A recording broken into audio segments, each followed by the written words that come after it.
Alhamdulillahirabbil alamin.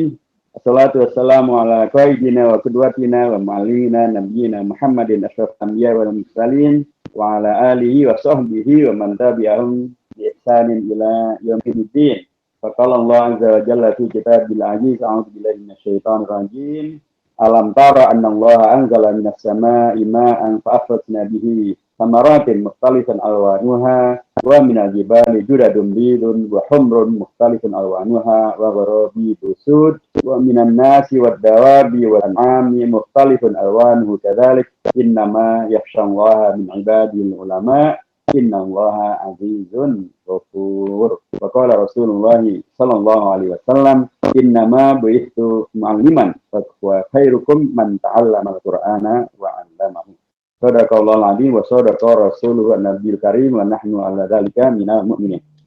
Yang saya hormati keluarga besar daripada Sekolah Tinggi Ilmu Tarbiyah Ihsan Fikr, Ustaz Haji Jamaluddin BA, Pembina Yayasan dan Pembina Yayasan Tarbiyatul Mukmin, dan kemudian juga Ustaz Anas Aziz, Ketua Yayasan Tarbiyatul Mukmin, Ketua Sekolah Tinggi Ilmu Tarbiyah Ihsan Fikr, Ustaz Ahmad Kasban Syarqawi LC-MSI, para dosen, para ustaz, para mahasiswa-mahasiswi, keluarga besar daripada Ihsan Fikr yang semuanya saya hormati, dan juga tentu keluarga besar daripada almarhum Bapak Yusuf Asy'ari hafizahullah wa rahimakumullah jami'an. Dan untuk mengenang jasa dan perjuangan amal soleh daripada Ustaz Yusuf Asy'ari, kita oleh Al-Quran dan Rasulullah diajarkan untuk menghormati, terima kasih dan menyampaikan yang sebaik-baiknya bagi siapapun yang telah berbuat baik kepada kita semuanya. Marilah kita bacakan dan kita doakan untuk almarhum Ustaz Yusuf Asy'ari. Semoga karenanya semua yang beliau lakukan menjadi amal soleh, yang beliau wariskan, yang beliau wakafkan menjadi sedekah jariyah yang amalnya terus beliau, yang nilai pahalanya beliau terima sampai Allah memasukkannya ke surga nanti. Dan keluarga yang ditinggalkan dan kita semuanya selalu tabah bisa istiqomah melaksanakan amanah dan segala dakwah yang telah beliau lakukan.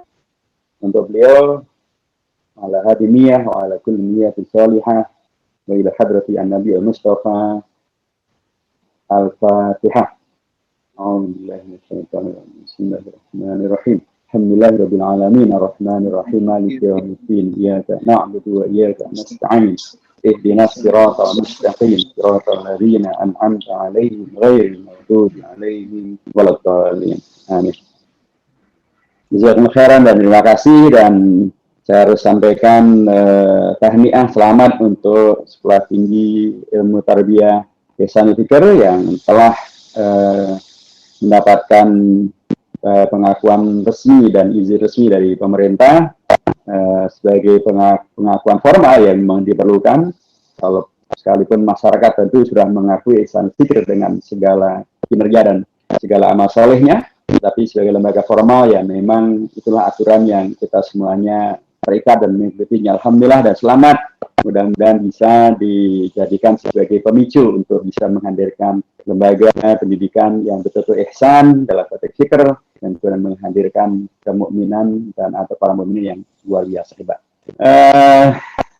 Jamaah dirahmati Allah Subhanahu wa taala, para mahasiswa, rekan-rekan dosen dan para ustadz yang dirahmati Allah Subhanahu wa taala.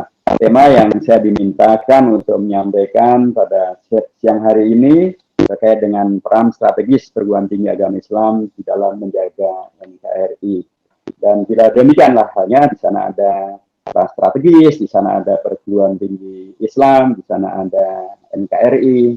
Maka saya ingin memulai dengan membacakan pernyataan yang luar biasa dari seorang tokoh yang menjadi Tunggal, satu dari dua tokoh bangsa yang mewakili bangsa Indonesia membacakan atau mendeklarasikan teks proklamasi kemerdekaan Indonesia.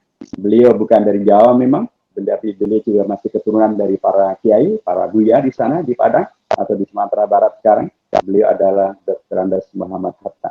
Beliau sebagai seorang nasionalis, ya, karena memang beliau tidak masuk ke dalam partai Islam maupun ormas Islam. Tetapi beliau pada waktu itu dimasukkan oleh tokoh-tokoh bangsa yang memaksimalkan potensi dan kesempatan yang dibuka oleh Jepang untuk Indonesia merdeka. Maka para tokoh umat Islam memahami bahwa Indonesia merdeka tidak mungkin akan menjadi bagus kalau kita tidak siapkan sumber daya manusianya yang hebat-hebat. Karenanya mereka mendirikan sekolah tinggi Islam. Di situ ada tokoh-tokoh yang nanti yang bergabung di Masyumi, baik dalam konteks Jepang maupun Masyumi dalam konteks Partai Majelis Syuro Muslimin Indonesia. Di situ ada Kiai Haji Kahar Mudzakkir, alumni Al-Azhar, aslinya dari Jogja. Di situ ada Mr. Muhammad Rom, ahli hukum. Di situ ada Muhammad Natsir, seorang otodidak yang sangat ahli dalam ilmu keagamaan Islam dan sekaligus juga beliau tokoh dari Minang.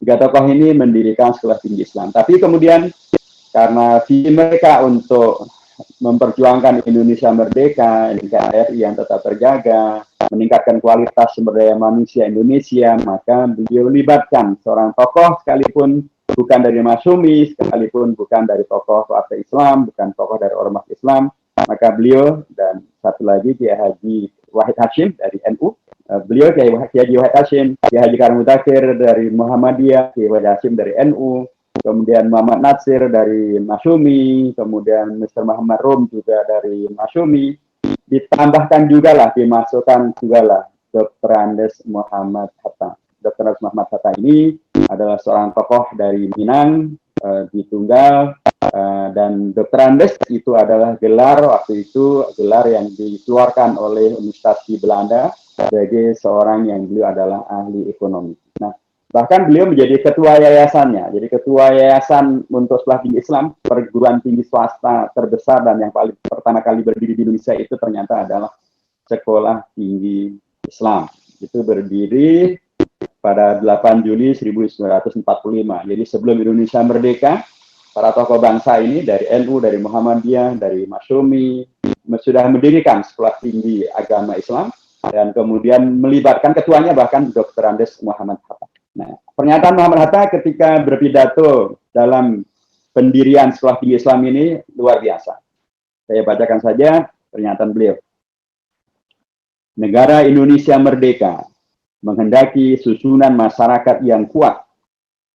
Masyarakat yang berdasarkan cita-cita, persaudaraan, dan tolong-menolong. Untuk mencapai masyarakat yang semacam itu, perlulah disempurnakan dengan pendidikan agama Islam. Agama Islam adalah pelita yang sebaik-baiknya untuk menyuluhi rakyat, untuk menyuluhi jalan rakyat ke dalam masyarakat persaudaraan dan tolong-menolong. Untuk menyempurnakan pendidikan agama Islam, perlu sekali pendidikan tinggi agama Islam.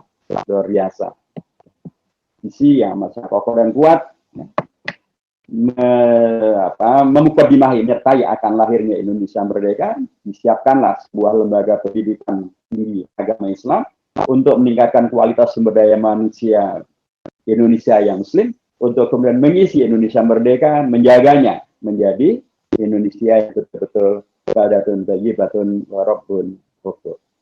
Pernyataan beliau saya kira sejalan ya, inline dengan tema kita pada pagi siang hari ini, yaitu peran strategis sekolah tinggi perguruan tinggi agama Islam untuk menjaga NKRI.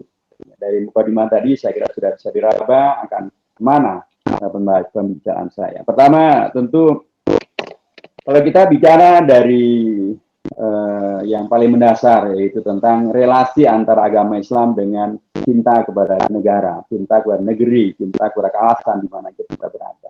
Kita yang terbiasa dengan Al-Quran dan apalagi menghafalkan Al-Quran pasti akan tahu bahwa di dalam Al-Quran itu banyak sekali ungkapan-ungkapan yang menandakan betapa kita dikaitkan dengan kawasan, tanah, daerah, tanah air, kota di mana kita berada. Bahkan ada surah khusus disebut sebagai surah Al-Balad. Di sana tegas sekali disampaikan tentang la uqsimu bihadzal balad fa anta hillum bihadzal balad wa walidi wa walad dan lain sebagainya. Kita juga akan lihat di sana misalnya ungkapan watini wa zaitun wa turi sinin wa hadzal baladil amin. Lagi-lagi Al-Quran, ini Quran Makki, dan Quran Makki itu pasti dipahami sebagai ayat-ayat Al-Quran yang mengajarkan tentang prinsip-prinsip akidah. Jadi dalam konteks ini, akidah Islam ternyata juga mengajarkan untuk kita mencintai dan mengajarkan untuk kita mencintai dan mengingat dan menghormati dan memenangkan dan memajukan al-balad, negeri, daerah, kota, kawasan di mana kita berada. Bahkan al-balad bisa dikatakan al-baladul amin. Jadi maka tidak aneh bila kemudian Nabi besar Muhammad SAW ketika beliau sudah hijrah ke Madinah sekalipun, beliau selalu rindu dengan Mekah dan selalu ingin untuk kemudian kembali ke Mekah. Termasuk juga rindu untuk kemudian bagaimana melestarikan nilai-nilai keunggulan yang baik yang beliau terima, beliau dapatkan ketika beliau berada di Mekah, bahkan pada periode pra-kenabian.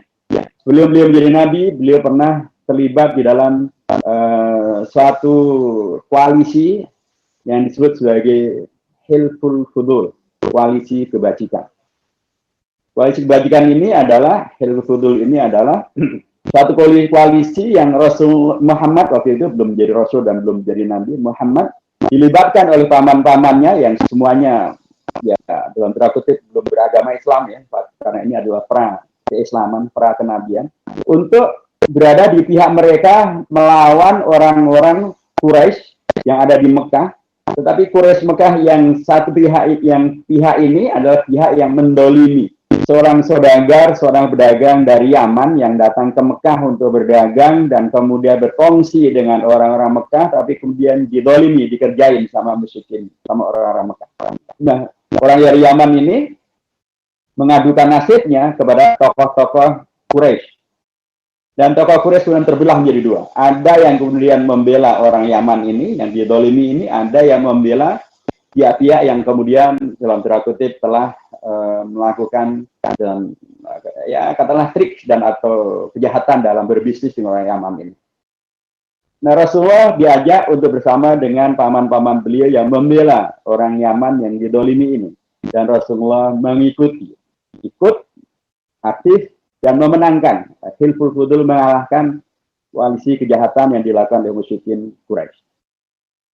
Jadi koalisi dengan komunitas di suatu negara, satu kawasan yang tidak Islam, belum beragama Islam, tapi koalisi itu menghadirkan kebajikan, keadilan, keutamaan, boleh ikut. Maka ketika beliau di Madinah, beliau menyampaikan satu ungkapan, "Dzalikal hilfu, ay hilful fudul, lau du'aitu ilahi fil Islam, la ajabtuhu." Jadi koalisi semacam itu, bila aku diajak untuk mengikutinya dalam konteks Islam, sesudah Islam, pada fase atau pada masa kenabian, setelah beliau menjadi Nabi dan Rasul, kata beliau, ajab tuh, saya akan ikut. Sekalipun itu dasarnya atau semulanya adalah koalisi yang terjadi pada masa pra-kenabian. Sebuah rujukan yang saya kira amat sangat penting untuk kita segarkan bahwa Rasulullah mengajarkan kepada kita sebuah tradisi, sebuah sunnah yang luar biasa untuk mencintai kawasan di mana kita berada, untuk kemudian berkoalisi dengan siapapun di kawasan di mana kita berada, bahkan bila mereka adalah non-muslim sekalipun, bila koalisi itu ada dalam rangka menghadirkan kebajikan, membawa kepada keadilan, kebaikan, maka Rasulullah siap melakukannya dan sudah melakukannya dan memberikan contoh kepada kita tentang pentingnya itu dilakukan. Kita akan lihat lagi ketika Rasulullah hijrah ke Madinah. Pada waktu itu beliau dalam rangka untuk menghadirkan kota yang bagus, maka kota yang tempat beliau berhijrah itu tadinya namanya adalah Yathrib, belum Madinah.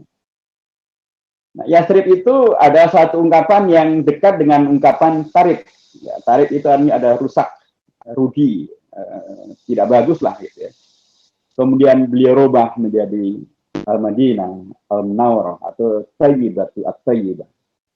Kota yang tersinari, yang tercerahkan, atau Thayyibatu Thayyibah artinya adalah yang baik daripada yang baik, atau yang terbaik daripada yang baik. kawasan yang beliau tinggali, beliau tidak biarkan kemudian berkonotasi negatif. Beliau rubah menjadi sesuatu yang berkonotasi positif. Al-Madinah, Al-Madaniyah, Al-Munawwar, yang mencerahkan dan yang mencerahkan. Thayyibatu thayyibah. Sehingga di Madinah sana sekarang ada 2 kampus. Satu adalah kampus untuk Islam Madinah, itulah tempat saya belajar dulu di sana. Saya pernah nyadar di sana hanya sebentar, hanya 13 tahun saja gitu ya, dari tahun 80 sampai tahun 92. Dan kedua adalah kampus namanya Thayyibah, Jamiah Thayyibah.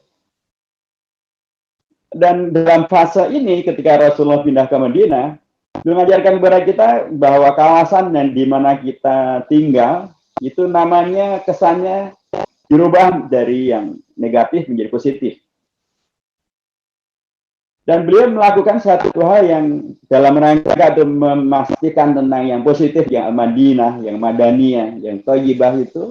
Maka beliau rubahlah kondisi yang sebelum era Madinah, pada era Yathrib, maka warga di Yathrib, di Madinah itu selalu dikerjain oleh orang-orang Yahudi.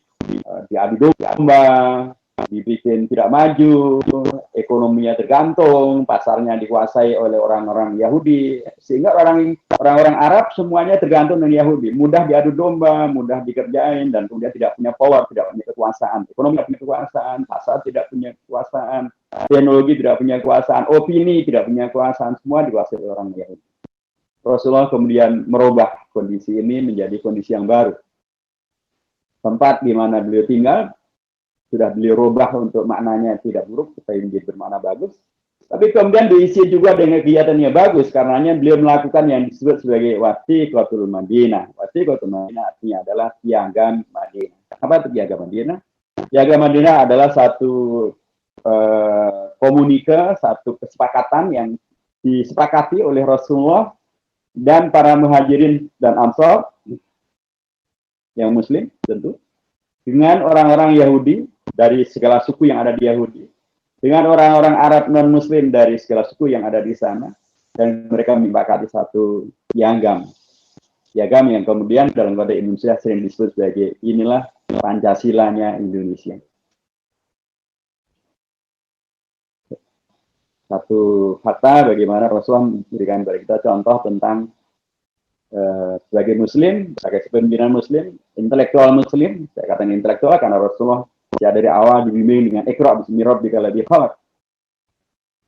Intelektualisme beliau, didikan Allah secara langsung melalui wahyu-wahyunya, kemudian memberikan kepada kita contoh tentang bagaimana menjadi manusia yang terpelajari, manusia yang itu bukan manusia yang egois, bukan manusia yang menang-menangan, bukan manusia yang kemudian tidak peduli dengan orang lain, tapi justru menjadi manusia yang mencari solusi, yang menghadirkan kesepakatan, yang membawa kepada pencerahan, yang membawa kepada kemajuan, membawa kepada kemerdekaan. Jadilah itu piagam. Dan dulu orang-orang Yahudi yang selalu mengadu domba dan selalu merasa yang paling hegemonik dan paling kuasa, sekarang mengikuti Rasulullah dan piagam dia. Sayangnya mereka berkhianat. Sayangnya tidak terjadi pengkhianatan itu, barangkali perjalanan kehidupan umat manusia dan umat beragama akan berbeda. Tapi itulah yang terjadi. Baik, kita akan lihat nanti dalam perjalanan berikutnya bagaimana Rasulullah pada periode setelah beliau eksis betul dan kemudian beliau akan membebaskan Makkah dari kungkungan atau membebaskan Masjid Al-Haram Al-Makki, Masjid Haram di Makkah, membebaskan Ka'bah dari kungkungan patung-patung yang menghadirkan kemusyrikan. Beliau kemudian membawa pasukannya untuk kemudian membebaskan Mekah. Tapi kemudian terjadilah satu perjanjian damai di Al-Hudaybiyah. Dalam perjanjian damai di Al-Hudaybiyah dengan orang-orang Quraisy, Sulhu Al-Hudaybiyah nama formalnya, ada yang menurut saya sangat penting untuk kita highlight, untuk kita stabiloi gitu ya. Bahwa ternyata Rasulullah sebagai pemimpin umat, sebagai yang sukses menghadirkan piagam Madinah, sukses menghadirkan Madinah yang punya Yathrib, sosok yang punya kepribadian yang sangat agung itu, sekalipun secara di atas kertas beliau pasti menang, tapi beliau berdamai dengan orang-orang musyrikin Quraisy. Dan bahkan dalam perdamaian itu, Beliau menampilkan bagaimana agar orientasi menghadirkan kemenangan yang damai, kemenangan yang membawa kepada peradaban, membawa kepada kemajuan, itu yang menjadi utama. Karenanya ketika musyrikin Quraisy menuntut bahwa perjanjian itu tidaklah atas dasar Bismillahirrahmanirrahim min Muhammadir Rasulillah, tapi Bismillah min Muhammad ibn Abdullah. Beliau rela untuk mencoret kata-kata Ar-Rahman Ar-Rahim dan mencoret kata-kata Rasulullah. Padahal itulah inti daripada dakwah beliau. Itulah karenanya mengapa beliau sampai harus hijrah ke Madinah. Itulah mengapa orang musyrikin Quraisy juga memerangi beliau, yaitu menghadirkan pengakuan bahwa Allah lah Ar-Rahman Ar-Rahim, la ilaha illallah, dan bahwa Nabi Muhammad itu adalah Rasulullah. Kalau beliau diterima sebagai sekedar Muhammad saja, ya dulu itu juga diterima oleh musyrikin Quraisy. Kalau hanya tentang Allah saja, ya orang-orang musyrikin Quraisy sudah tahu tentang Allah dan ilah itu. Tapi justru menjadi masalah dengan Rasulullah adalah ketika menjadi masalah dengan Muhammad adalah ketika Muhammad, Nabi besar Muhammad SAW mendakwahkan tentang Allah lah satu-satunya ilah, satu-satunya Tuhan yang benar, yang berhak untuk disembah. Jadi masalah. Orang musyrikin Quraisy menolak itu. Menjadi masalah karena Rasulullah mendakwahkan tentang Rasulullah, beliau sebagai Rasulullah, menjadi masalah. Tapi justru ini diterima oleh Rasulullah. Beliau menerima untuk dicoretlah kata-kata Ar-Rahman Ar-Rahim, dihapuslah kata-kata Rasulullah, dan beliau berdamai dengan musyrikin Quraisy. Waktu itu memunculkan dalam tanda kutip ya, pertanyaan yang sangat keras dari kalangan para sahabat. Bahkan Umar bin Khattab sampai menyatakan ungkapan yang sangat tajam. Fima adaniyatu fi dinina ya Rasulullah alasna al-haq wa hum ala batil. Wahai Rasulullah, kenapa kita merendahkan diri begini? Bukannya kita benar dan mereka salah. Rasulullah sampai mengatakan, wallahi ana ibnu Muttalib. Wallahi ana Rasulullah kadib. Ana ibnu Abdul Muttalib. Demi Allah, aku adalah Rasul, utusan Allah yang tidak pernah berbohong. Karenanya isya tadi tidak dibasiskan kepada kebohongan atau tipu muslihat atau kepentingan sesaat. Wa ana ibnu Abdul Muttalib, aku adalah anak orang atau keturunan orang yang sangat terhormat. Karenanya saya tidak mungkin kemudian menghilangkan kehormatan diri, kehormatan keluarga. Beliau adalah putra Abdul Muttalib, orang-orang yang sangat terhormat. Dan ternyata istiad beliau tadi itu adalah keberkahan yang luar biasa. Karena dengan peristiwa ini, berita ini menyebar ke seluruh tanah Arab, dan kemudian orang-orang berbondong-bondong masuk Islam melihat kepada keunggulan daripada akhlak Nabi besar Muhammad SAW. Banyak sekali peristiwa yang bisa disampaikan terkait dengan bagaimana Rasulullah memberikan kepada kita pilar-pilar yang sangat mendasar, sangat kokoh tentang Islam. Umat Islam itu memang layaknya, bukan hanya layak, wajibnya adalah mencintai negeri, kota, kawasan di mana mereka berada. Kemudian berorientasi menghadirkan segala kebaikan, keutamaan, kemakmuran, kesejahteraan, citra yang baik, dan juga bahkan nilai luhur yang bisa diwariskan sampai berbilang abad berikutnya. Rekan-rekan sekalian yang saya hormati, para mahasiswa sekolah tinggi ilmu tarbiyah Ihsan Fikri yang saya hormati. Bila itu kita bawa ke Indonesia dan kita bicara tentang NKRI, maka kita akan diingatkan dengan fakta bahwa Islam yang ada di Indonesia ini adalah Islamnya Ahlus Sunnah wal Jamaah. Ahlus Sunnah wal Jamaah itu dari namanya saja Ahlus Sunnah, artinya kita itu mengikuti sunnahnya Rasulullah SAW. Termasuk sunnahnya adalah tadi Hilful Futur, Sulhul Hudaybiyah, Waqiah Madinah, dan Madinah, dan lain sebagainya. Itu bagian daripada sunnahnya Rasulullah SAW yang karenanya penting untuk dijadikan sebagai rujukan kita ikuti ketika kita akan berbicara tentang negara. Wal Jamaah itu artinya adalah orientasi menghadirkan kekuatan itu bisa menghadirkan persatuan, kebersamaan, terus mengupayakan bagaimana agar tidak terjadi konflik, pecah belah, separatisme, dan lain sebagainya. Termasuk karenanya dengan pendekatan ini maka para bapak bangsa, ibu bangsa, para founding fathers, para pahlawan-pahlawan bangsa itu betul-betul ingin mengenyahkan ya segala bentuk penjajahan.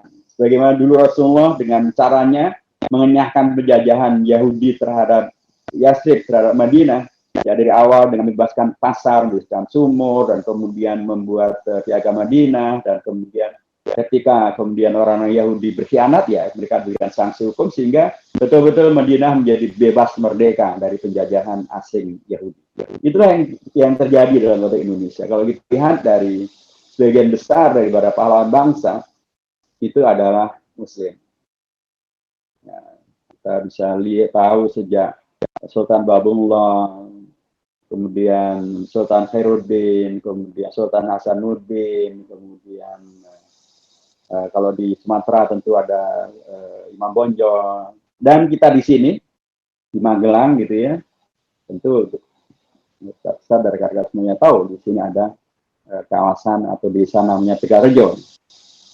Itu dulu ada tempat di mana Pangeran Diponegoro bermarkas, tempat di mana kemudian dari situ beliau sadar karena semuanya sana namanya di mana dari situ penjajah Belanda dan perang Diponegoro yang disebut perang Sabil dari tahun 1825 hingga 1830 itu adalah salah satu perang yang mengakibatkan bangkrutnya VOC dan kemudian melemahnya penjajah Belanda untuk kemudian itu nanti pada ujung akhirnya nanti akan mengarah kepada keterbukaan untuk memungkinkan hadirnya Indonesia merdeka.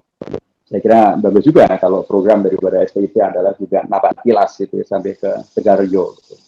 Saya kira nggak jauh ya dari kampusnya STIP ke Tegarejo, minimal lebih dekat daripada kalau ke Jakarta. Bagus kalau diprogramkan untuk kemudian tadabur juga gitu ya, untuk kemudian mendapatkan pemahaman bagaimana beliau juga adalah seorang yang sangat terpelajar.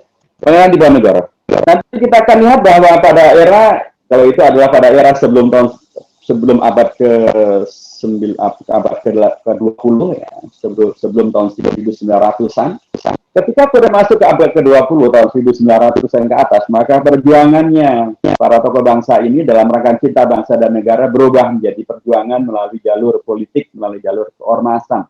Dan bahkan ormas yang pertama kali berdiri di Indonesia, namanya Jamiatul Khair, berdiri tahun 1901 itu, pada tahun 1903 dalam kongresnya, bagaimana pernah disampaikan oleh Sultan Hamengkubuwono ke-10, dan saya mendengar langsung dari beliau, Jamiatul Khair yang berdiri di Jakarta tahun 1901 itu pada tahun 1903 menyelenggarakan satu kongres umat Islam yang menyelenggarakan pertama.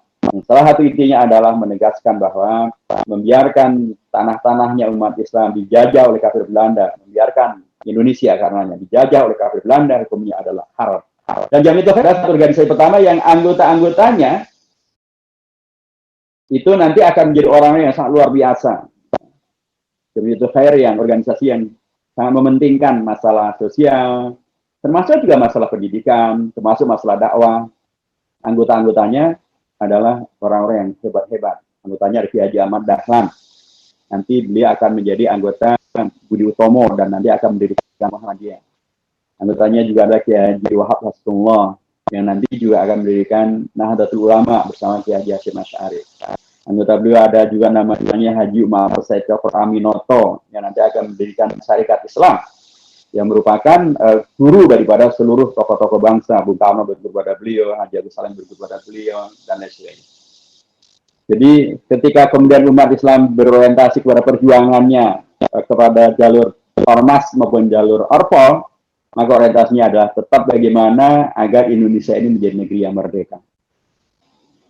Maka tidak aneh bila kemudian Kiai Haji Ahmad Dahlan ketika mendirikan Muhammadiyah pun orientasinya tetap adalah bagaimana mencerdaskan bangsa. Saya kecerdasan itu nanti akan bisa menghadirkan sumber daya manusia yang terlibat langsung di dalam memperjuangkan Indonesia merdeka. Karena akan kita lihat sekalipun beliau Kiai Haji Ahmad Dahlan wafat tahun 1923, jauh sebelum Indonesia merdeka, tapi murid-murid beliau melanjutkan perjuangan menjadi anggota BPUPK. Di situ ada Kiai Haji Wahid Hasyim, Kiai Haji Mas Mansur, ada Ki Bagus Hadi Kusumo, ada Kiai Haji Harmi Takir, gitu ya.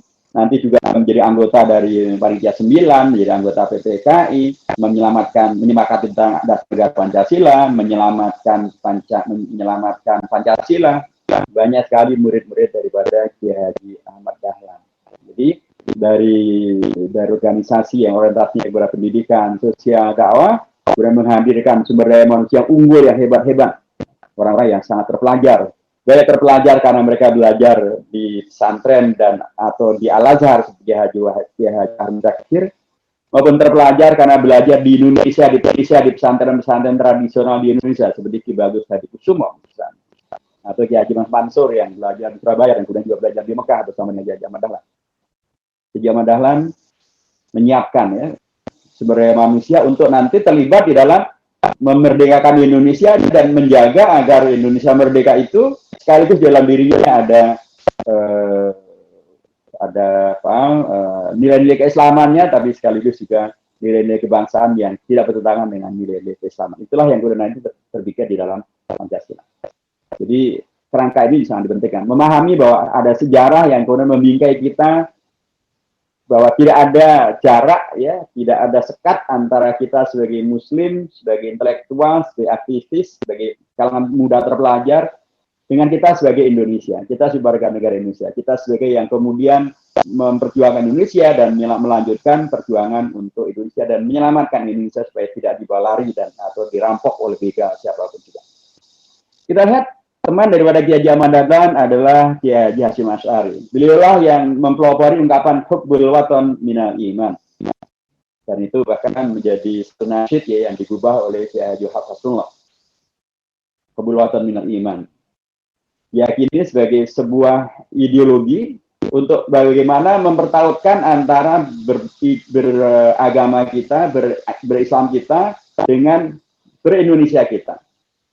Dan jadilah Kiai Haji Hasyim Asy'ari mempelopori tentang bagaimana betul-betul umat Islam Indonesia itu ya satu nafas dengan para bapak bangsa, dengan tokoh-tokoh bangsa, menyelamatkan Indonesia, memerdekakan Indonesia, dan menjaga kemerdekaan Indonesia itu. Mari kita lihat bagaimana Kiai Haji Ahmad Dahlan mempunyai murid-murid yang nanti akan melanjutkan perjuangan memerdekakan Indonesia dan menjaga kemerdekaan Indonesia. Demikian juga lah dengan Kiai Haji Hasyim Asy'ari. Tokoh yang dari Jombang, belajar di pesantren-pesantren dan kemudian belajar di pesantren Kiai Haji Soleh Darat di Semarang bersama dengan Kiai Haji Ahmad Dahlan. Jadi Kiai Haji Ahmad Dahlan dan Kiai Haji Hasyim Asy'ari itu satu guru satu ilmu sebenarnya. Sejak di Semarang mereka berguru dengan Kiai Haji Soleh Darat, guru daripada Raden Ajeng Kartini juga, guru dari tokoh-tokoh yang lain. Nah kemudian mereka berdua melanjutkan pendidikan, belajar ngaji mukim di Mekah, Al-Mukarramah, bersama dengan Kiai Haji Hasanullah, bersama juga dengan Kiai Haji Mas Mansur, bersama juga dengan Haji Agus Salim, ya. Belajar kepada seorang tokoh asal Indonesia yang luar biasa, diakui ilmu dan kepribadiannya sehingga dijadikan dia mufti Madzhab Syafi'i di Mekah dan imam untuk Madzhab Syafi'i di Mekah. Kiai Haji Asy'ari setelah bersama dengan Kiai Haji Ahmad Dahlan belajar di Mekah, pulang ke Indonesia, kemudian mereka mendirikan ormas. Kiai Haji Ahmad Dahlan mendirikan Muhammadiyah, Kiai Haji Asy'ari mendirikan NU, dan di NU pun Kiai Haji Hasyim Asy'ari berjuang untuk memerdekakan Indonesia. Tadi dengan istilah hubbul watan minal iman. Dan nomor 2, terlibat langsung dengan menyiapkan sumber daya manusia, murid-murid beliau, anggota-anggota beliau untuk kemudian berjuang untuk memerdekakan Indonesia, menjaga Indonesia merdeka supaya tidak dijajah lagi oleh Belanda, termasuk untuk kemudian menyelamatkan Pancasila dan juga tentu NKRI. Mari kita lihat anggota BPUPK itu diantaranya adalah tokoh-tokoh dari NU. Di situ ada putranya Kiai Haji Hasyim Asy'ari, yaitu Kiai Haji Wahid Hasyim. Ada juga Kiai Haji Masyhur. Kemudian Kiai Haji Wahid Hasyim nanti akan menjadi anggota Panitia 9 yang membuat Piagam Jakarta. Dia juga yang nanti bersama dengan tokoh Muhammadiyah Ki Bagus Hadi Kusumo menyelamatkan Pancasila ketika berada di PPKI supaya Indonesia tidak pecah. Akan kita lihat lagi ketika Indonesia diproklamasikan, saudara yang saya hormati, maka nuansa keterkaitan langsung antara keislaman dengan keindonesiaan itu begitu luar biasa, dianggap dan diyakini sebagai jalan tengah. Sehingga Pancasilanya, sila pertamanya adalah bukan ketuhanan yang Maha Esa, tapi ketuhanan dengan kewajiban melaksanakan syariat Islam bagi pemeluk-pemeluk.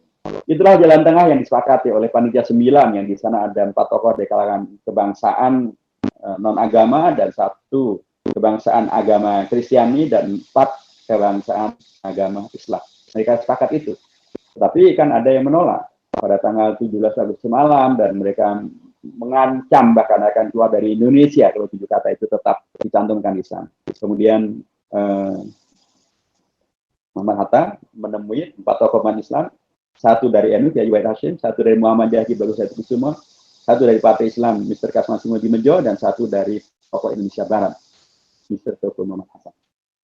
Nah, kemudian 4 tokoh ini memahami bahwa ini ada satu masalah yang serius yang harus kita selesaikan, dan kita tidak ingin Indonesia merdeka malah dipecah belah. Masalah terbesar dari Indonesia adalah kalau kita bersatu, dan kemudian diterimalah usulan itu dirubah menjadi ketuhanan yang Maha Esa. Tetapi dengan sebuah penegasan dari Ki Bagus Hatikusuma bahwa yang dimaksud dengan yang Maha Esa adalah tauhid, adalah akidah. Baik. Indonesia Pancasilanya sudah berubah. Tidak lagi ketuhanan dengan kewajiban melaksanakan syariat Islam, tetapi ketuhanan yang Maha Esa. Sekalipun dengan sebuah syarat, bahwa dimaksud dengan yang Maha Esa adalah tauhid.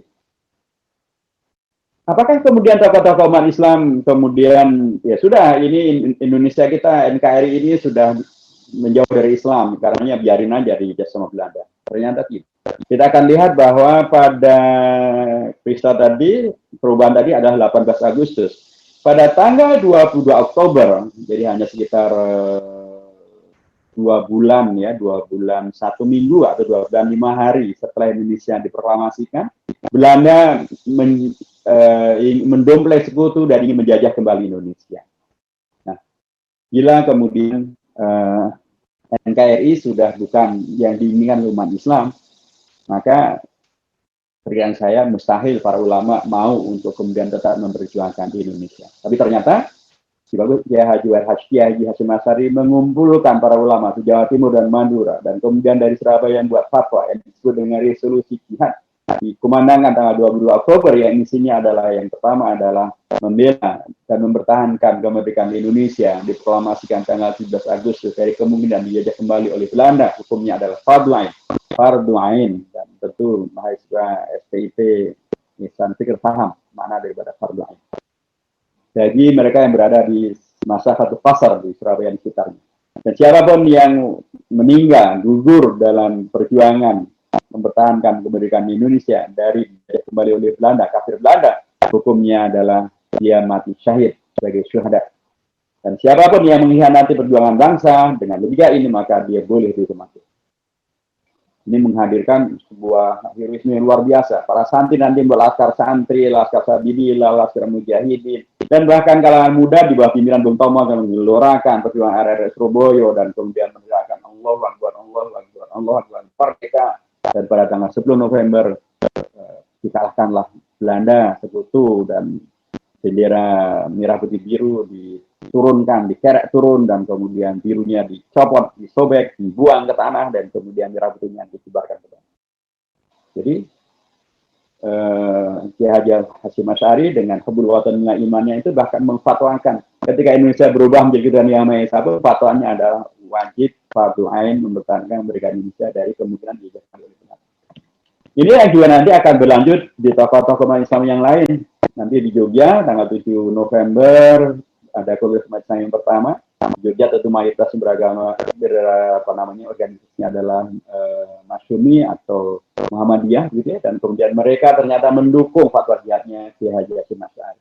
Dan nanti Mei tahun 1946 betul pengurus besar Muhammadiyah membuat perintah begitu ya, kalau di Surabaya namanya resolusi jihad, fatwa jihad, maka di Jogja perintahnya adalah amanat jihad, yaitu kita umat Islam harus berada di garda terdepan mempertahankan Indonesia merdeka dari penjajahan.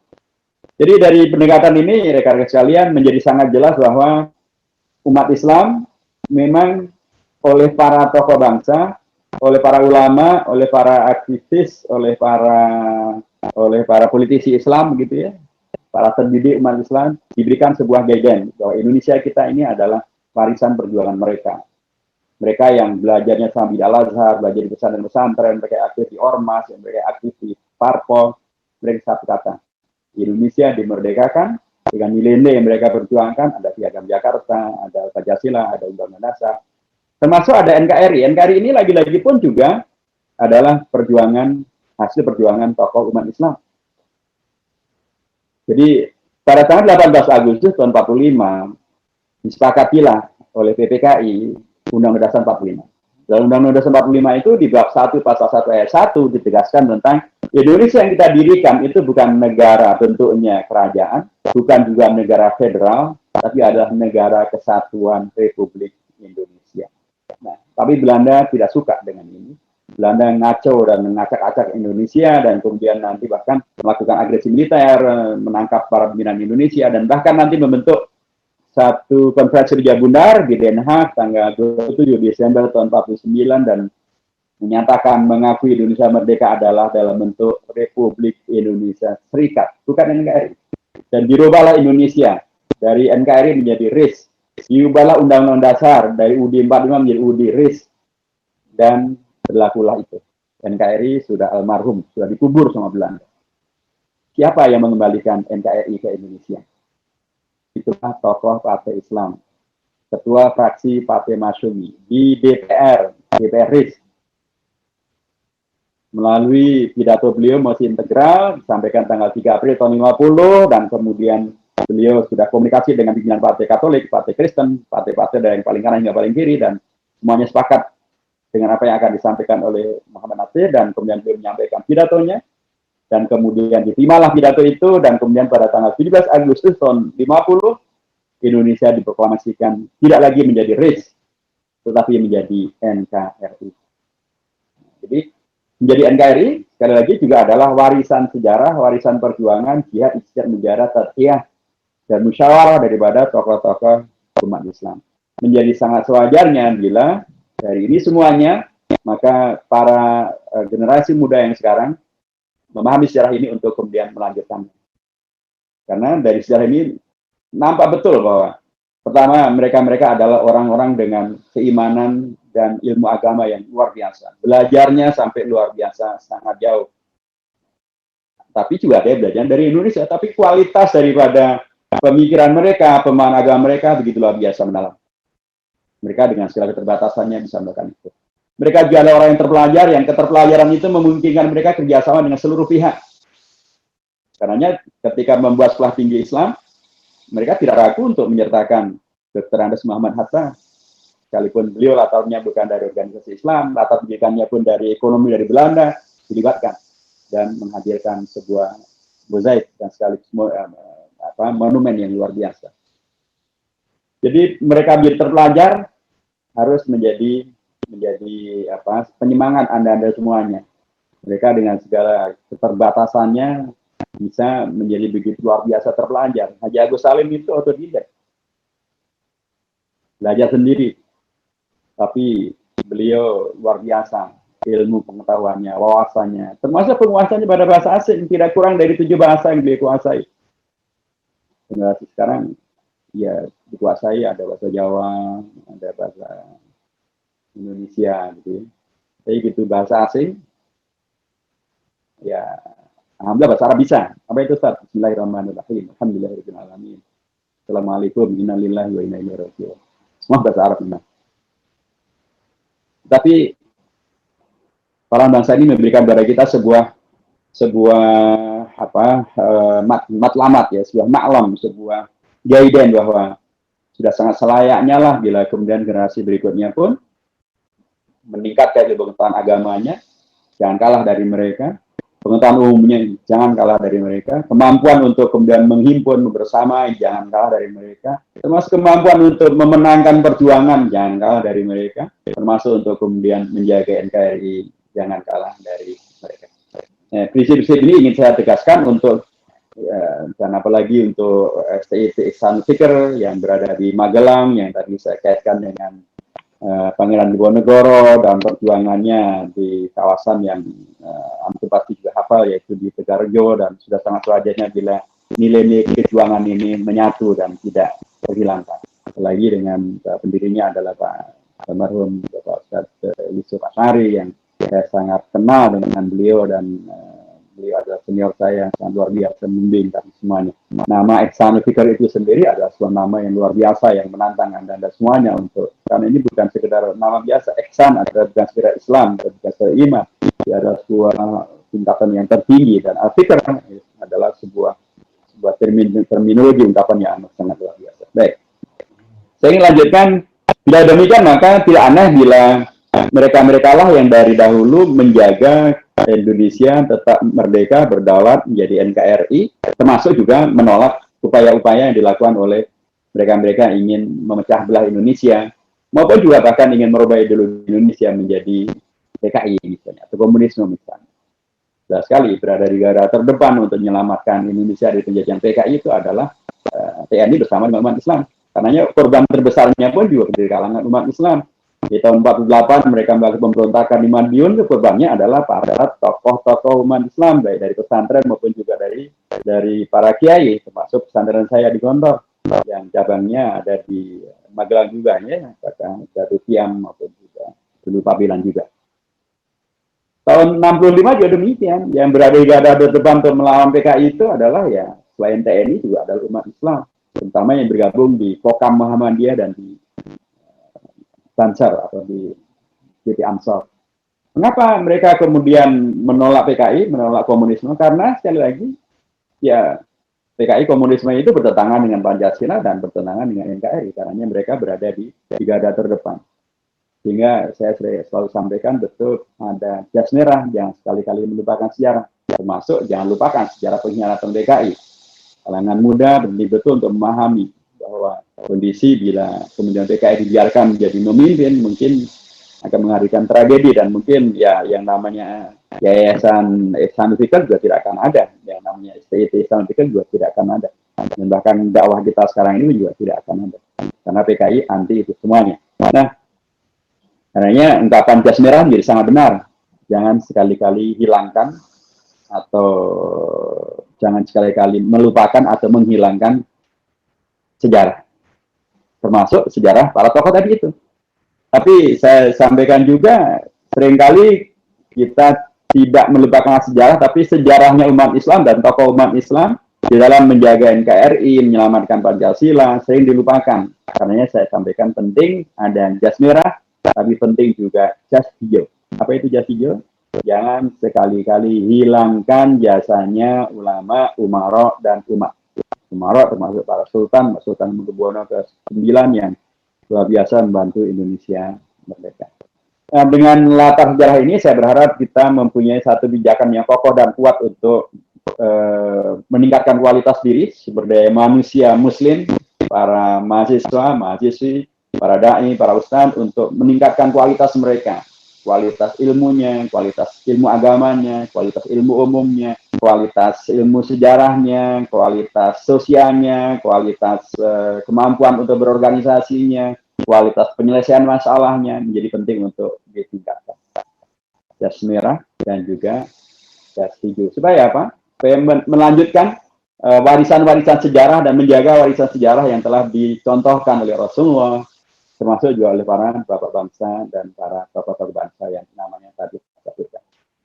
Bila itu dilakukan, maka sesungguhnya kita sedang melakukan langkah-langkah strategis untuk kemudian memaksimalkan peran daripada perguruan tinggi Islam untuk menjaga NKRI. Karena kalau kita tidak mempunyai pemahaman sejarah yang kokoh dan kuat semacam tadi yang saya sampaikan, maka saya khawatir kita selalu berada dalam kegamangan untuk berjuang dalam konteks Indonesia, dalam konteks NKRI itu akan muncul gamang, kan apalagi belakangan selalu ada yang mengajak untuk sedikit-sedikit kita. Ya, kita akan ketemu nanti orang akan mengatakan Republik itu bid'ah. Mengapa? Karena tidak ada pada masa Rasulullah. Demokrasi bid'ah. Mengapa? Karena tidak ada pada masa Rasulullah. Ya betul, memang demokrasi tidak ada pada masa Rasulullah. Republik juga tidak ada pada masa Rasulullah.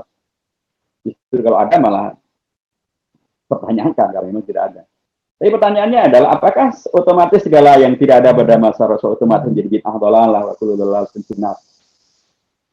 Kalau demikian pastilah tidak ada yang bikin sekolah, tidak ada yang bikin pesantren, tidak ada yang bikin radio, tidak ada yang bikin TV. kawan-kawan yang juga membid'ahkan itu juga mereka bikin sekolah, mereka bikin yayasan, mereka bikin pesantren, mereka bikin radio, mereka bikin TV. Kalau ditanyakan pada mereka, apakah dulu Rasulullah waktu berjuang pakai radio, pakai TV, pakai yayasan? Kalau mereka berani mengatakan ya, ya mereka berbohong. Ya tidak pakai lah. Nah kalau tidak pakai, apakah kemudian yayasan radio, TV dan lain sebagainya itu adalah bid'ah dan dolalah? Kalau mereka mengatakan ya, lu ke antum pun bikin. Kalau mengatakan tidak, ya apa bedanya? Yayasan, radio, dengan republik, dengan demokrasi, semuanya sama.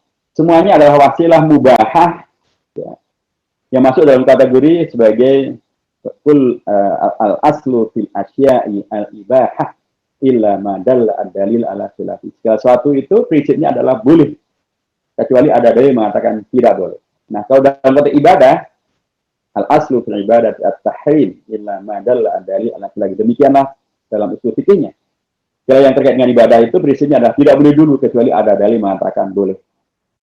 Nah, karenanya tadi saya sampaikan untuk kita selesai, kita tidak punya lagi masalah. Jadi Indonesia bukan bid'ah, Indonesia bukan kafir, NKRI bukan bid'ah dan bukan kafir. Ini semuanya adalah wasilah yang telah diwariskan oleh para bapak bangsa, yang mereka adalah orang-orang yang sudah belajar ilmu agama yang sangat mendalam, perjuangan untuk umat juga sudah sangat lama, dan kita diwarisi untuk kita perjuangkan. Jadi walaupun tadi diperlukan agar kita mempunyai landasan untuk segera maju ke depan, segera bergerak cepat untuk terlibat dan melanjutkan perjuangan itu, mengisi kemerdekaan Indonesia, menjaga agar Indonesia tetap jaya, agar kemudian tidak diselewengkan oleh PKI, oleh kaum liberalis, kaum sempilis, kaum sekuleris, kaum separatis, dan lain sebagainya. Dan yang kedua, Bapak dan rekan yang saya hormati, tadi saya sampaikan agar untuk kalangan terpelajar, Anda yang ada di Sekolah Tinggi Ilmu Tarbiyah ini, mempelajari dan tergerak untuk mempelajari lanjut tentang biografi mereka, supaya Anda semuanya, kita semuanya anak-anak muda ini mempunyai sebuah rujukan yang konkret gitu. Dalam perjuangan itu rujukannya sangat jelas. Pastilah kita semuanya berqudwah kepada Nabi Muhammad SAW. Nah, dalam konteks Indonesia, banyak sekali tokoh-tokoh yang juga berqudwah kepada beliau dan menghadirkan ketokohan dalam konteks Indonesia. Tadi ada Muhammad Nasir, ada Kiai Haji Hashim, ada Kiai Haji Kusumo, ada Kiai Haji Asy'ari, ada Kiai Ahmad Dahlan, ada Abi Kusno Cokrosioso, ada Haji Masud Cokro Aminoto, dan lain sebagainya. Penting betul untuk itu dikaji. Sehingga dengan demikian maka kita mempunyai pemahaman intelektual yang kokoh dan kuat untuk bisa meningkatkan peran serta. Dan itu menjadi sesuatu yang sangat strategis, karena bila ini kita miliki, maka akan hadirlah sumber daya manusia yang dulu dibayangkan oleh Bung Hatta dan tokoh-tokoh yang mendirikan sekolah tinggi Islam yang nanti menjadi Universitas Islam Indonesia, yaitu Indonesia Merdeka itu harus diisi oleh sumber daya manusia yang berpendidikan tinggi, yang berkeunggulan, supaya bisa merealisasikan cita-cita Indonesia Merdeka. Yang ketiga, tentu dengan pendekatan ini, maka kampus adalah sebuah komunitas yang mengajarkan tentang nilai, tentang etika, tentang komitmen, tentang semangat yang berbasiskan kepada intelektualisme, tapi juga tentu berbasiskan kepada akidah yang baik dan benar, tapi juga berbasiskan kepada tanggung jawab sejarah. Nah, karenanya kalau kita mempunyai pemahaman yang kokoh dan kuat, dan kita mempunyai kualitas sumber daya manusia yang berkeunggulan, dan itu dibentuk melalui kurikulum dan kegiatan di kampus, maka kampus akan melaksanakan salah satu tridharmanya, yaitu memberikan pelayanan kepada masyarakat, berkhidmatan kepada masyarakat. Termasuk diantaranya adalah memberikan masukan, memberikan kontribusi, mungkin hasil temuan, mungkin hasil kajian, mungkin hasil gotong royong dari kampus untuk kepentingan warga sekitar kampus, untuk kepentingan kota di mana kampus ini berada, termasuk memberikan masukan dan koreksi bila ada kebijakan dan atau ada satu kondisi yang kemudian ternyata tidak benar, baik dari sisi agama maupun dari sisi ilmu, dari sisi kajian-kajian. Nah, peran ini penting untuk bisa dihadirkan. Dengan cara itulah maka peran strategis itu muncul. Karena para tokoh bapak bangsa itu dulu menjadi hebat, luar biasa, dan sukses karena mereka juga melakukan bukan hanya peran serta yang konteksnya adalah positif dan menyetujui, tapi juga mereka mengkritisi. Kalau ada yang tidak benar, mereka kritisi. Termasuk ketika ada pembacaan Pancasila yang keliru, mereka kritisi. Pernah dibaca ketuhanan itu adalah ketuhanan yang Maha Esa berdasarkan kemanusiaan yang adil dan beradab. di bawah satu semua langsung berdiri dan menyatakan tidak benar. Yang benar adalah kemanusiaan ketuhanan yang Maha Esa titik. Baru kemudian kemanusiaan yang adil dan beradab titik. Baru kemudian persatuan Indonesia titik. Karena memang maknanya menjadi amat sangat berbeda. Jadi menghadirkan manusia-manusia yang kritis, tetapi berbasiskan kepada tadi mengikuti Rasulullah, mengikuti Kiai Haji Hashim Asy'ari, Kiai Haji Ahmad Dahlan, Muhammad Natsir, Bung Karno, Bung Hatta, itu insya Allah akan memberikan manusia yang kritiknya ada kritik bertanggung jawab, intelektual, solutif gitu ya kata Tejo itu, dan kemudian menghadirkan segala yang membawa kepada bukti tentang perguruan tinggi Islam tetap bisa berperan secara strategis, bagaimana pernah disampaikan oleh Bung Hatta dan tokoh-tokoh yang lain. Tentu saja ini semuanya dipentingkan karena kehidupan berbangsa dan bernegara kita, keumatan kita memang semakin menghadapi ancaman yang luar biasa dan tantangan yang luar biasa. Sekarang ada COVID-19, ini tentu juga tantangan yang luar biasa.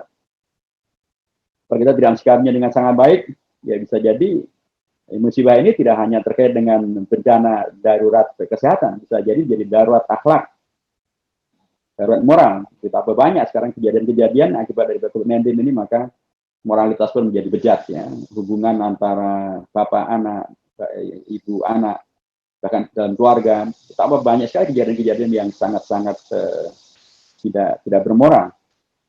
Kalau kita tidak keluar dengan baik COVID-19 ini, bisa jadi malah bukan hanya darurat moral, tapi bahkan darurat akidah. Karena orang kemudian bertanya tentang kebenaran agama, kebenaran Allah, kebenaran kitab suci gitu ya.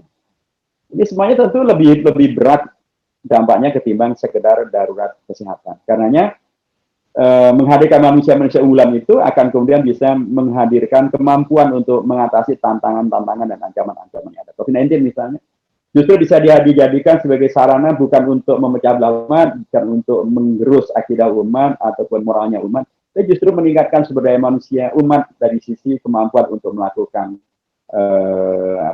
penelitian, menemukan vaksin, daya bertahan, menghadirkan ta'awun 'alal birri wat taqwa, kerjasama sosial, saling membantu, saling menguatkan, membuktikan tentang, karena COVID-19 ini juga sebenarnya malah mengingatkan tentang bahwa betapa agungnya Nabi Muhammad, betapa agungnya Islam, karena inilah agama dengan tokohnya yang sejak 14 abad yang lalu sudah memperingatkan tentang masalah semacam ini dan bagaimana mengatasinya. Social distancing itu dari beliau, adanya upaya untuk tetap menghadirkan jiwa yang tidak nervous, tidak gundah gulana juga adalah beliau. Gitu seterusnya. Juga akan kita lihat bahwa ekonomi umat juga memang berat, ya. Apalagi di COVID-19 ini. Negara pun juga utangnya semakin membanyak sekarang. Dia adalah negara yang dengan utang terbanyak sepanjang sejarah Indonesia. Dan utang adalah satu hal yang akan bisa menjerat kada faktuan yakuna kufran, karena itu doa kita setiap hari juga naudzubillah min ghalabati daini wa qahri rijal, karena memang ada satu kondisi di mana sekarang ini dikembangkan oleh negeri China kesempatan untuk berutang sebanyak-banyaknya, tapi kemudian nanti kalau tidak bisa membayar utang, maka beberapa negara sudah mengalami kemudian kedaulatan negara itu diambil oleh China, ekonominya diambil, mata uangnya tidak lagi mata uang aslinya, gitu.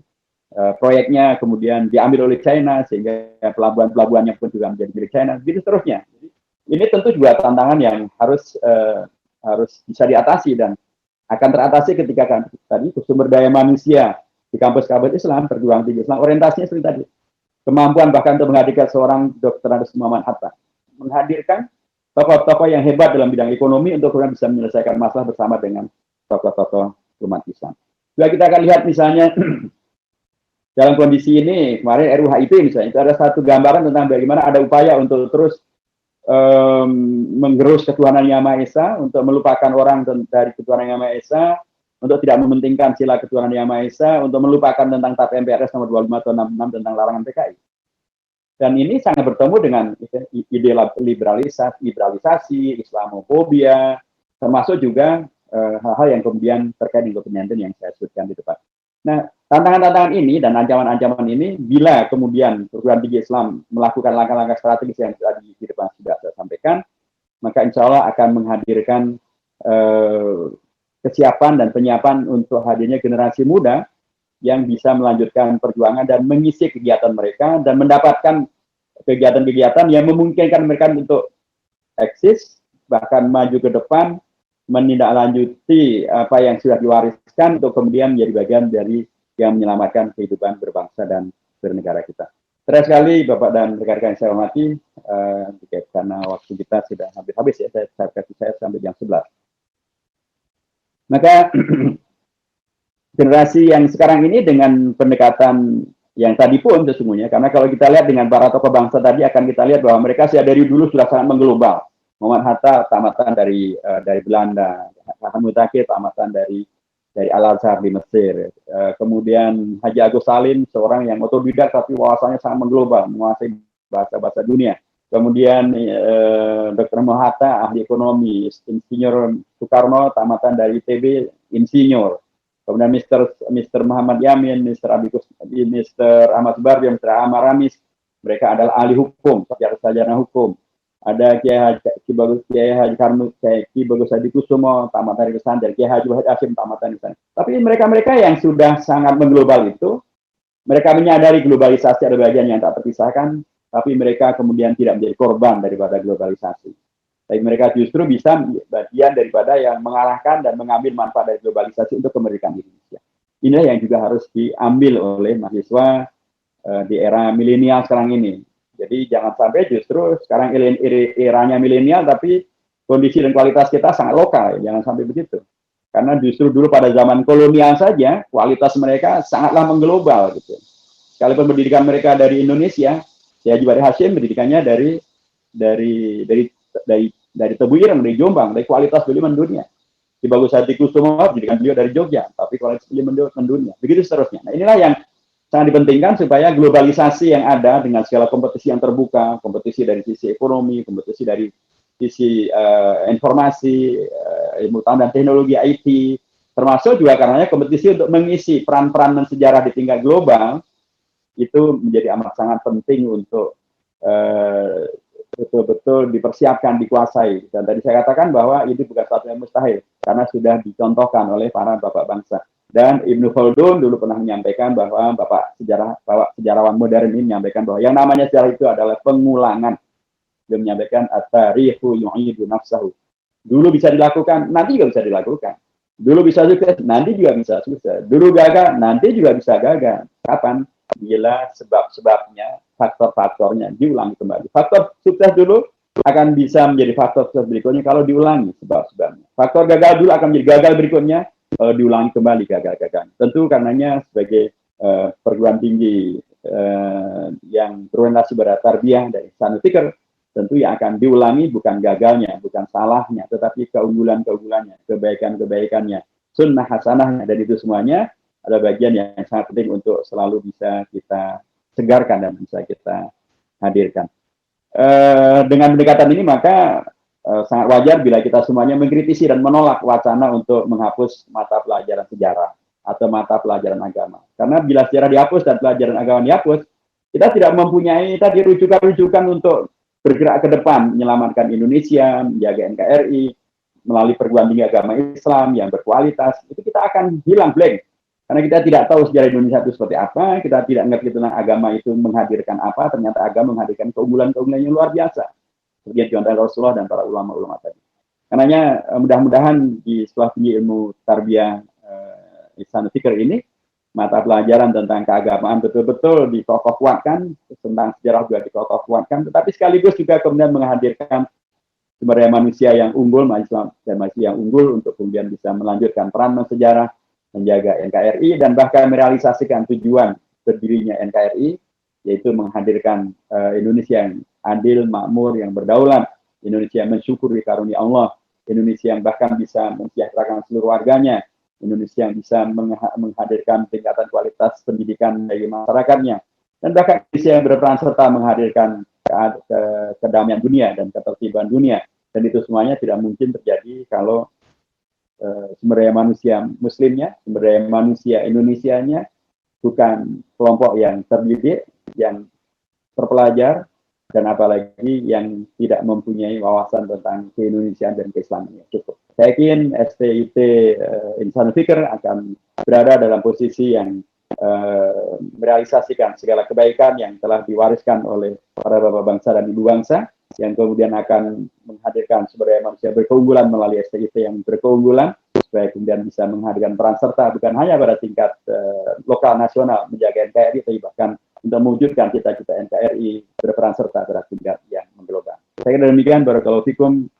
Qaulul muwaffiq ila aqwamit thoriq wa nasrun minallahi wa fatun qarib. Wabillahi taufiq wa hidayah. Assalamualaikum warahmatullahi wabarakatuh.